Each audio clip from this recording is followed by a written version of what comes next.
Menikahi Hot Om. Bab 200.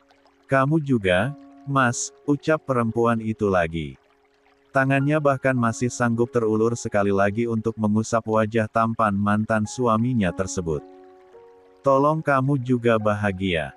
Aku tidak akan membuat mereka lupa siapa kamu. Mereka akan tahu kalau kamu ayah mereka. Mahesa menelan ludahnya susah payah. Gemuruh dalam dadanya itu sungguh semakin hebat. Namun ia harus memaksakan diri untuk mengukir senyuman di parasnya yang tampan. Terima kasih. Widya kemudian meraih tangan Mahesa, menempelkan punggung tangan lelaki itu di pipinya untuk beberapa saat, sebelum kemudian mengecupnya. Till we meet again, Mas. Dalam versi terbaik kita masing-masing. Widya pun berbalik. Benar-benar melangkah pergi dari hadapan lelaki itu. Dan Mahesa, ia juga tidak lagi berusaha menahannya, membiarkan belahan jiwanya itu menjauh dari hadapannya. Akokak. Ruang rawat Widya. Widya saja sampai di kamarnya. Rasanya sangat sepi. Ibunya belum kembali rupanya. Namun sebuah suara kontan menarik atensinya untuk berbalik ke arah pintu. Butuh pelukan, sayang. Demi apapun, Widya membatu di tempatnya. Air matanya yang sudah mengering kembali meleleh bercucuran. Kekuatan yang sedari tadi ia upayakan untuk kokoh runtuhlah sudah. Perasaannya langsung tidak beraturan melihat sosok yang merentangkan tangannya untuk menawarkan dekapan. Mas Aksa. Kaki itu pun berawal melangkah pelan. Sebelum kemudian berlari di pertengahan. Mas Aksa. Mas Aksa. Dua tubuh itu langsung berbenturan satu sama lain. Widya langsung merengkuh tubuh sang kakak begitu saja. Mereka saling mengerat satu sama lain. Mas. Suara itu merintih sakit. Dan ungkapan rasa rindu yang menguar lewat tangis itu dapat ditangkap dengan baik oleh sang kakak. Ya, sayang. Widya terisak. Air matanya berguguran tanpa bisa ditahan. Sungguh, ia benar-benar rindu lelaki ini. Perasaannya bahkan sekarang sudah tidak karuan. Senang bercampur sedih. Ada banyak hal yang bahkan tidak terungkapkan. Tubuh perempuan itu hampir saja jatuh layu karena rasa terkejutnya. Namun lelaki yang tidak lain adalah kakak kandungnya tersebut menopang tubuhnya dengan kuat. Lengan yang dulu kurus itu sekarang sudah kokoh. Tubuh yang dulu juga terlihat tinggi ceking itu kini tampak kokoh dengan daging yang memadat. Ya, Aksa tampak terawat. Dan Widya bahagia melihat kakaknya yang terlihat segar seperti ini.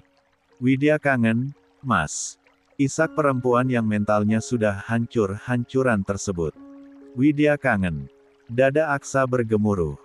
Sepasang matanya yang sedari tadi memanas tersebut akhirnya menggulirkan buliran bening. Siapa yang tidak haru dengan pertemuan ini? Cukup lama ia menimbang untuk kembali sebab keberaniannya yang terlalu ciut untuk menyapa adik-adiknya karena ia meninggalkan mereka saat mereka sedang butuh-butuhnya sosok penguat. Ia akhirnya memilih menyelamatkan dirinya sendiri dan meninggalkan semuanya. Bukan tidak ingin mengajak mereka untuk mengadu nasib di luaran sana, tapi saat itu ia juga tidak tahu harus hidup bagaimana. Ia hilang arah. Melalang buana dalam ketidakpastian. Karena sungguh, tumbuh di antara keluarga yang terus-menerus menderu dendam begitu menyesakkan. Ia tidak tahan. Ia tidak kuat melihat kekacauan keluarganya sendiri. Hanya ada makian dan pertengkaran. Sama sekali tidak ada kedamaian di dalamnya. Mas juga kangen kamu, Buna, ucap Aksa mengecupi puncak kepala sang adik. Mas juga rindu sama kamu. Tubuh Widya berguncang.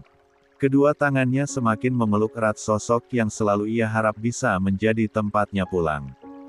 Tapi kenapa baru datang, Mas? Tanya perempuan itu pilu. Kenapa Mas tinggalin Widya? Kenapa Mas gak ajak Widya waktu itu?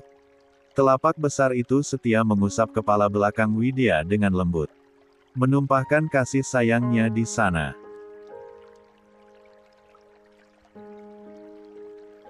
Kenapa jahat, Mas? Aksa menarik napasnya dalam-dalam lalu menghelanya perlahan.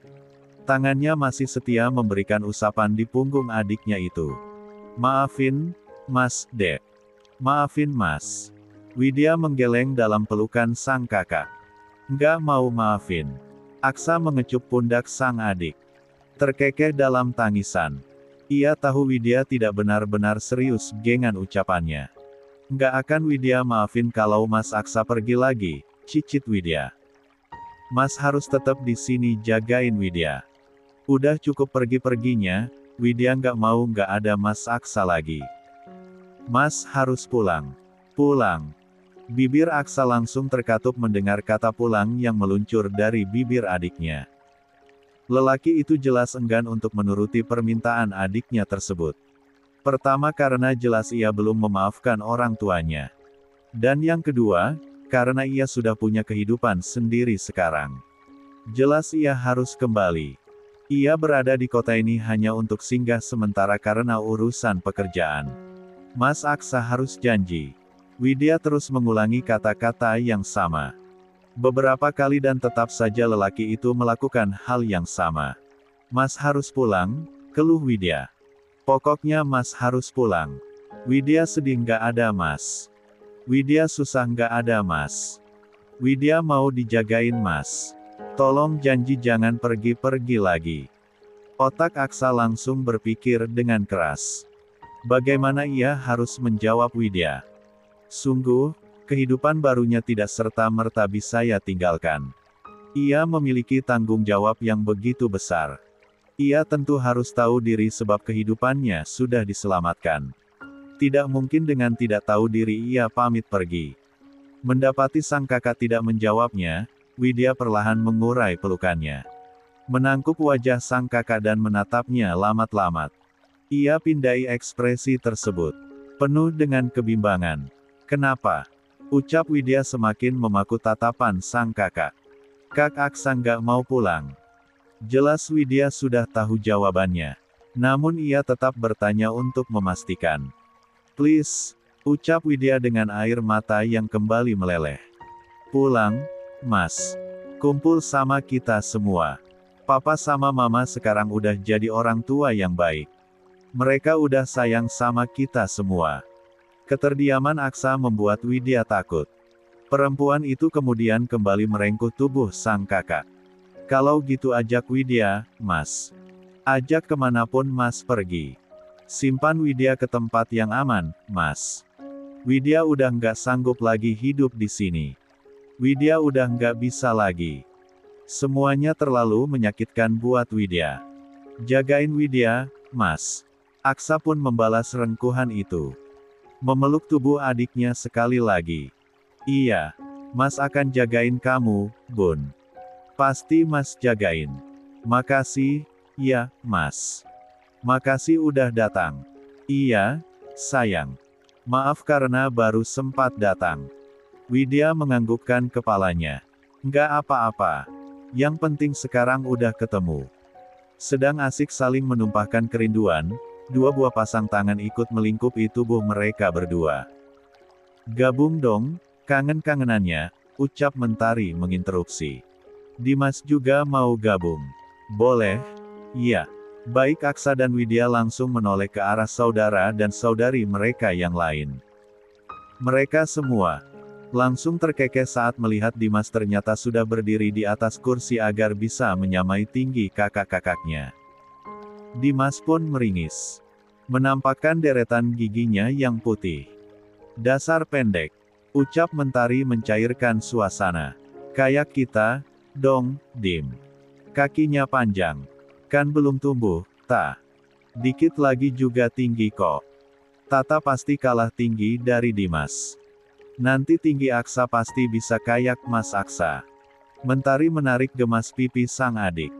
Emang masih inget sama Mas Aksa? Masih baik kamu ditinggal. Masih, dong, ta.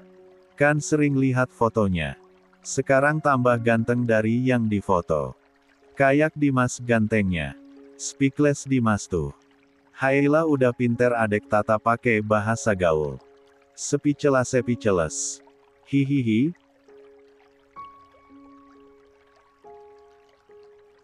Dimas pun terkikik sendiri. Cewek-cewek di kelas suka ngomong gitu, ta. Sepikels dong geye. 3 orang dewasa itu mengeluarkan tawanya melihat tingkah adik bungsunya tersebut. Mereka terhibur oleh karenanya. Dimas sehat? Tanya Aksa fokus pada adik terkecilnya tersebut.